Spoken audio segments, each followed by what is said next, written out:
ASM info viewers அனைவருக்கும் வணக்கம். நான் டாக்டர் நித்யா, சித்தா பிசிஷியன். பித்தப்பையில் ஏற்படக்கூடிய பிரச்சனைகள், அதுலேயும் முக்கியமாக பித்தப்பையில் கற்கள் ஏன் உருவாகுது, இதுதான் இன்னைக்கு பெரும்பாலும் நிறைய பேருக்கு இருக்கிற ஒரு பிரச்சனையா இருக்குங்க. பித்தப்பையில கற்கள் இருந்தா நம்ம உடனே சர்ஜரி பண்ணணுமா? எதெல்லாம் நமக்கு ஆபத்தை தரக்கூடியது? எந்த நேரத்தில் நமக்கு அறுவை சிகிச்சை செய்து அந்த பித்தப்பையை அகற்றக்கூடிய ஒரு நிலைமை வரும்? இல்ல எதற்கெல்லாம் தேவையே படாதுங்க. ஈஸியா இது டயட்லயே சரி பண்ணிக்கலாம் அப்படின்னா, எந்தெந்த மெத்தட்ல நம்ம பித்தப்பையை கிளென்ஸ் பண்ண போறோம்ன்றத நம்ம தெரிஞ்சுக்கலாங்க.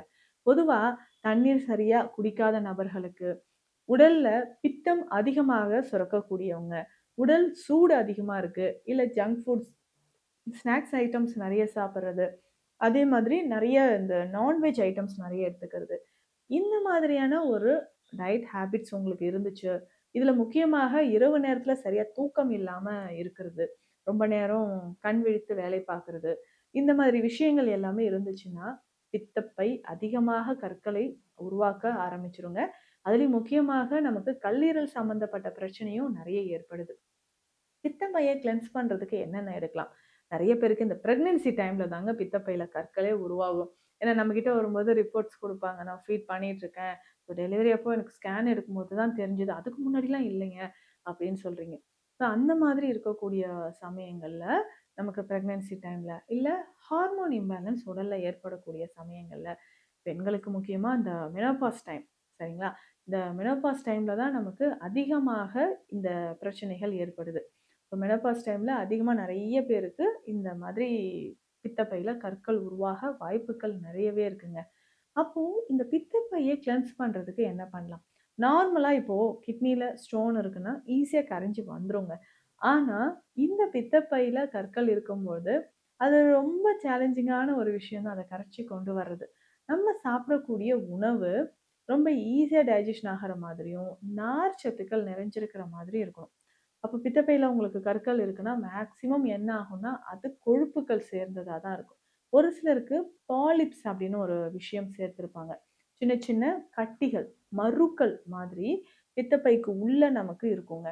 அதே மாதிரி பார்த்தோம்னா இந்த பித்தப்பையில் கற்கள், கற்கள் அப்படின்னு சொல்றது நமக்கு அதிகமான கொலஸ்ட்ரால் லெவல் இருக்கிறதுனால கொழுப்பு படிமங்களால உருவாகிறது. இதுல ஸ்லட்ஜ் அப்படின்ற ஒரு விஷயமும் இருக்கு. ரொம்ப ஜெல் மாதிரி, பித்த நீர் ஜெல் மாதிரி ட்ரை ஆக ஆரம்பிச்சிடும். ஸோ இதற்குமே காரணம் என்ன அப்படின்னு பார்த்தோம்னா, சரியான அளவுக்கு நீர் சத்து எடுக்காம இருக்கிறது, ஃப்ரூட்ஸ் அண்ட் வெஜிடபிள்ஸே எடுக்காம எப்பவுமே ட்ரையா இருக்கக்கூடிய ஜங்க் ஃபுட்ஸோ ஃபாஸ்ட் ஃபுட்ஸோ இது எல்லாமே நிறைய சாப்பிட்டுக்கிட்டே இருந்தீங்கன்னா கட்டாயமாக உங்களுடைய பித்தப்பையில் கற்கள் வர வாய்ப்புகள் இருக்கு. இன்னும் ஒரு சிலருக்கு ஒபிசிட்டி, உடல் பருமன் அதிகமாக இருக்கு அவர்களுக்கும். அப்போ ஒல்லியா இருக்கவங்களுக்கு வராதா அப்படின்னா வரலாம். ஒல்லியா இருக்கவங்க இந்த மாதிரி எக்ஸஸ் பாடி ஹீட்டா இருக்கிறது, டீஹைட்ரேட் ஆகிறது, இந்த மாதிரியான விஷயங்கள்லாம் இருந்துச்சுன்னா உங்களுக்கு பித்தப்பையில் கற்கள் அப்படின்ற விஷயம் ஏற்படலாங்க. அப்போ தொடர்ந்து கவனமா இந்த விஷயங்கள் எல்லாமே நீங்க ஃபாலோ பண்ணுங்க. என்னென்ன ஃபாலோ பண்ணணும்? தண்ணீர் நிறைய குடிக்கணும். ஃப்ரூட் ஜூஸஸ் டெய்லி காலையில ஒரு ஃப்ரூட் ஜூஸ் குடிக்கிறீங்கன்னா ஈவினிங் கண்டிப்பா ஒரு ஃப்ரூட் ஜூஸ், எந்த வகையான பழங்களாக இருந்தாலும் சரி. இதுல முக்கியமாக மாதுளை, ஆப்பிள், பப்பாளி ரொம்ப முக்கியங்க. இதையும் நீங்க எடுத்துக்கலாம். இதை ரெகுலரா எடுத்துக்கணும். இதனோட முக்கியமாக டெய்லி ஒரு நாளைக்கு நீங்க லெமன் ஜூஸ் குடிச்சீங்கன்னா இன்னொரு நாளைக்கு ஆரஞ்சு ஜூஸ் எடுத்துக்கலாம். இதுல இன்னொரு சிறந்த ஒரு முறை என்னன்னு பார்த்தீங்கன்னா, நீங்க வெயிட்டும் அதிகமா இருக்கீங்க, பித்தப்பையில இருக்கக்கூடிய கற்கள் வெளியேறணும் அப்படின்னு சொன்னீங்கன்னா, ஒரு ஸ்பூன் அளவுக்கு இஞ்சி சாறு எடுத்துக்கோங்க. ஒரு ஸ்பூன் அளவுக்கு எலுமிச்சை சாறு எடுத்துக்கணும். ஒரு ஸ்பூன் அளவுக்கு தேன். இது 3ம் ஒன்றாக சேர்த்துக்கோங்க.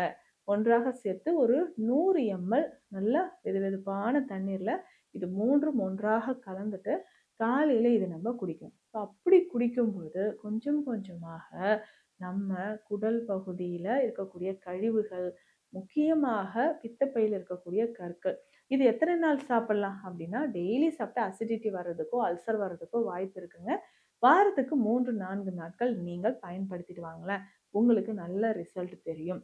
இன்னும் ஒரு முக்கியமான விஷயம், கான்ஸ்டிபேஷன், மலச்சிக்கல் அதிகமா இருக்கு அப்படின்னா இந்த ஒரு மெத்தடை நீங்க ட்ரை பண்ணுங்க, நல்ல ரிசல்ட் இருக்கும். இப்போ பூண்டு அரைத்து நல்லா அரைச்சு அதை பிழிஞ்சி சாறு எடுத்துக்கணும். இப்போ பூண்டு சாறு எவ்வளவு தேவை?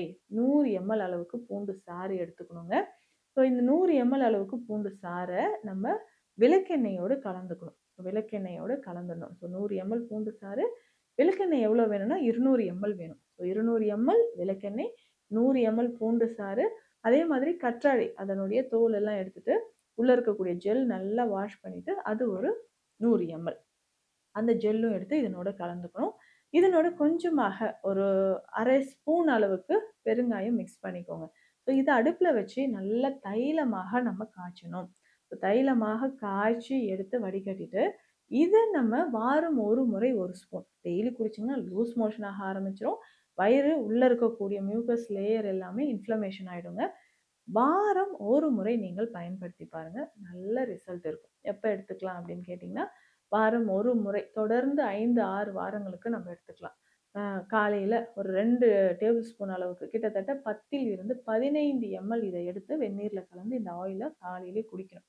குடிச்சோம்னா ஒரு 2, 3 மணி நேரத்துல லூஸ் மோஷன் போக ஆரம்பிக்கும். லூஸ் மோஷன் அப்படின்னு சொன்னா ஒரு 2 முறையோ, 3 முறையோ போகுமே தவிர அதிகமாக இருக்காது. சரிங்களா? இத நம்ம எடுத்துக்கிட்டே வரணும். இப்படி ஒரு 4, 5 வாரங்களுக்கு தொடர்ந்து எடுத்துட்டு வாங்க. இன்னொரு முக்கியமான விஷயம், குடல் கழிவுகள் வெளியேறுது, மலச்சிக்கல் இருக்காது, அப்பெண்டிசைட்டிஸ் பிரச்சனை இருந்தாலும், கால் பிளாடர் ஸ்டோன் இருந்தாலும் இந்த தைலத்தையே நம்ம பயன்படுத்தலாங்க. அடுத்து முக்கியமானது பார்த்தோம்னா கொள்ளு.